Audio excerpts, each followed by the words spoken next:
أعوذ بالله من الشيطان الرجيم. بسم الله الرحمن الرحيم. اللهم صل على محمد وآل محمد الطيبين الطاهرين.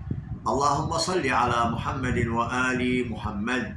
كلامنا في هذه الثواني أو الدقائق المختصرة نصيحة أخوية لجميع إخواننا المسلمين والمسلمات والمؤمنين والمؤمنات، وبالخصوص أتباع مذهب أهل البيت عليهم أفضل الصلاة والسلام، وخصوص الكلام مع أصحاب المحلات. الذي يبني محل يأجر محل في قريب للشارع العام للملك العام، من يجي يفتح بعضهم شو يسوي؟ البعض طبعا يجيب هاي الطرابيش أو هاي العلامات أو هاي الفواصل يخليها وين؟ بباب محله بالشارع، ياخذنا مترتين ثلاثة في سبيل ايش؟